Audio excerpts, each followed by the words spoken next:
जीवात्मा कन्यका प्रोक्ता। ये जो जीवात्मा है ये कन्या है। जीव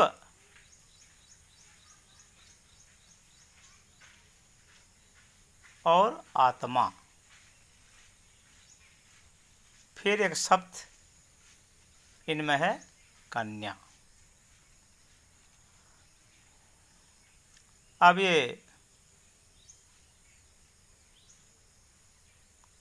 भूलोक, भूवलोक, जनलोक, महलोक, तपलोक, सत्यलोक, ब्रह्मलोक, अतल, वितल, सुतल, तलातल, पाताल, महितल, ये 7 वो 7, इन 14 भुवन को आप समझ लो ये माँ का घर है, मायके है, मातृकुल। यहाँ से कन्या वय संपन्न होने से, प्रारूढ़ यौवन से, यौवन प्राप्त होने से और कन्या को ससुराल भेजा जाता है। 8 प्रकार शादी है। देव मत, असुर मत, प्रेत मत, गंधर्व मत, जक्ष मत, राक्षस मत, मानव मत, प्रजापति मत, ऐसे 8 प्रकार शादी है। और शादी तो कराते हैं माँ बाप ना। वरम वरायते वधुम माता वित्तम पिता श्रुतम बांधवाः कुलमिच्छन्ति इष्टन्न इतर जनाः। एक शादी में वरम वरायते वधुम, दूल्हा पहले दुल्हन का इच्छा करते हैं, कैसो है, रूप, गुण, शील, ये सब देखते हैं। उनका पसंद होगा, हो जाए तो अरे बीबी मियाँ का राजी तो क्या करे काजी, काजी को मंत्र पढ़ना है ना। तब अब जीवात्मा,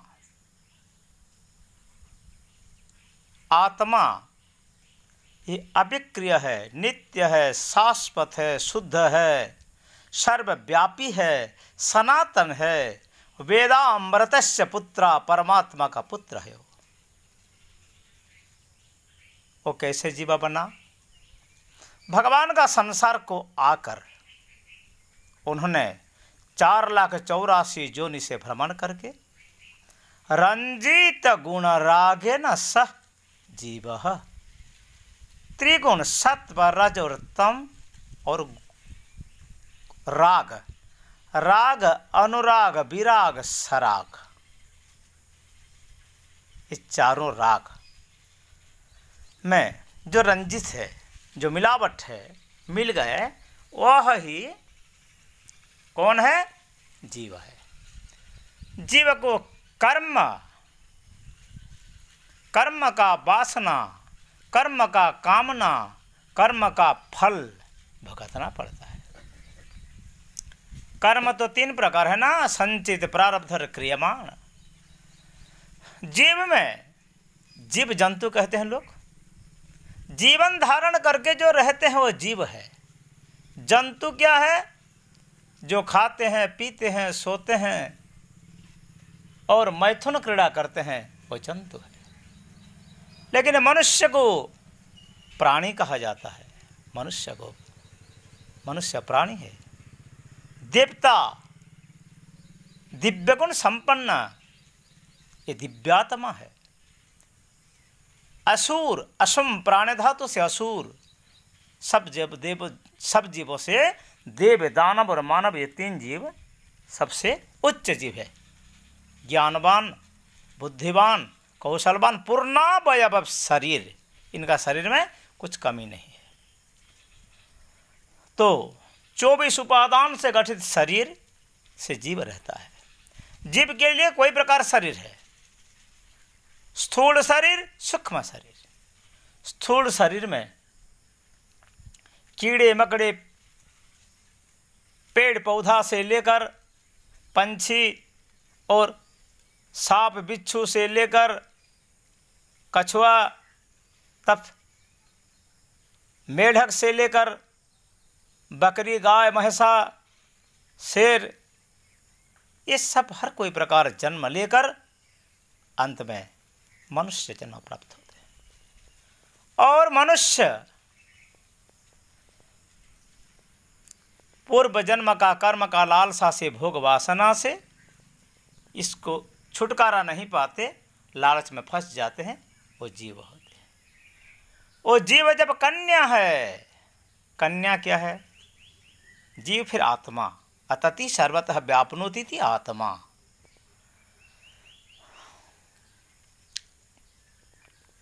तब ये जीवात्मा कन्या है। कैसे कन्या हुआ?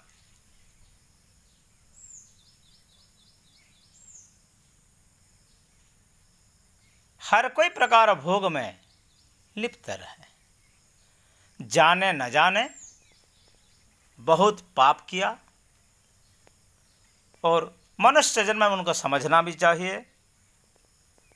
जानवर नहीं जानकर गलत काम करते हैं, लेकिन एक जानवर जो ज्ञान का बर है, ज्ञान का श्रेष्ठ है मनुष्य, वो जानकर भी जानते हैं परंतु मानते नहीं। वो ही जीवात्मा को कन्या समझ लो, क्योंकि सब जीवों का पति कौन है? परमात्मा है ना।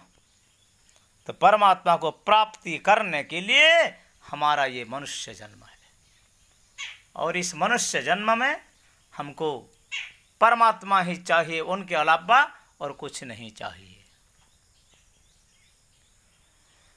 परमात्मा को ब्रंग वर्ण धातु से, बृहते धातु से वो सबसे बड़ा है।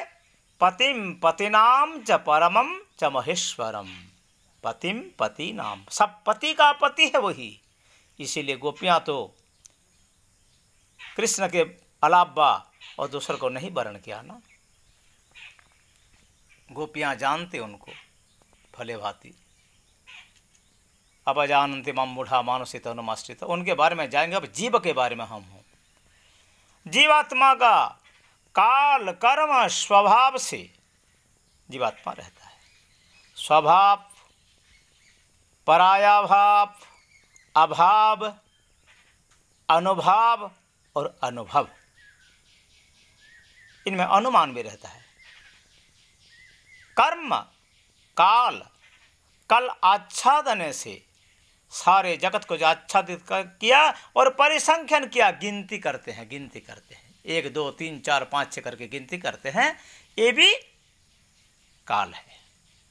काल सर्प भी है, सांप भी है, काल यमदेवता भी है, और काल तो काल का काल भी है भगवान। उनके बारे में जाएंगे। तो जीवात्मा स्थूल शरीर में रहे या सूक्ष्म शरीर में रहे, कारण शरीर में रहे या मुक्त शरीर में रहे, बद्ध शरीर में रहे या जीवन मुक्त शरीर में रहे, वो कन्या है। इनको कोई पति का चाहिए। जीवात्मा को कन्या समझ लो। जब जीवात्मा कन्या है, इसका पति कौन है? वही परमात्मा ही पति है उनका। उन्हीं का पति वही परमात्मा है। और परमात्मा के प्राप्ति करने के लिए जीवात्मा कन्या वैश्य संपन्ना षोडशी रूपसी कब होते? जब वही कन्या मनुष्य जन्म प्राप्त होते। मनुष्य जन्म उनका नवजौवन प्रारूढ़ा यौवन प्राप्त है, और प्रभु भी चाहते हैं उनको। मनुष्य जन्म से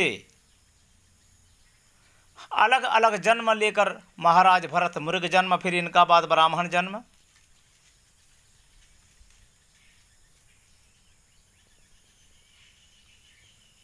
नारद जी उपबरहण गंधर्व, दासी पुत्र, और फिर नारद होकर लगभग 3 जन्म में बड़े बड़े ज्ञानात्मा ध्यानात्मा प्रभु को पति रूप में प्राप्त होते हैं। वेद का कन्या, सिद्ध रूपा, जति रूपा, ऋषि रूपा और देव रूपा, ये सब गोपियाँ, ये सब प्रभु को प्राप्त होते, वर्ण करते, प्रभु के अलावा दूसरा किसको नहीं चाहते। तो कन्या शब्द का मतलब है कन्यया समुदपतीति संतति इति कन्या। कन्यया समुत्पत्तित संतान इति कर्णः। जो अंगराज कर्ण है ना, बैचलर टाइम में कन्या किसको कहा जाता है? वैश्य संपन्न होकर जब माँ बाप के घर में रह जाते हैं, इसको कन्या कहता है। और ये मनुष्य जन्म पक्के जन्म है। इस जन्म में भगवान को प्राप्ति होने के लिए, भगवान को वर्ण करने के लिए पति रूप में ये मनुष्य जन्म हमको मिला। और मनुष्य जन्म में अपना प्राणपति भगवान, चाहे कृष्ण को हो या अलख निरंजन को हो या राम को हो या चैतन्य महाप्रभु को हो या जगन्नाथ जी को हो, बद्रीनारायण बोलो, और प्रभु को प्राप्त होने के लिए पति रूप में आपको फिर माता पिता तो होना चाहिए ना।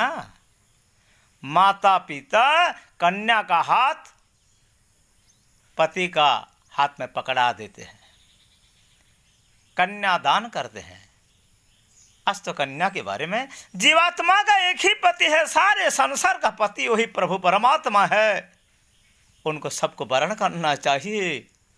पति का सेवा जैसे नारी करता है, ऐसे प्रभु का सेवा करना चाहिए। 64 उपचार से प्रभु का पूजा करने से 64 व्याधि नष्ट होता है। ये कन्या के बारे में तब आज समझ लो, हमारा जीवात्मा कन्या है और वही कन्या को परमात्मा रूपी पति चाहिए।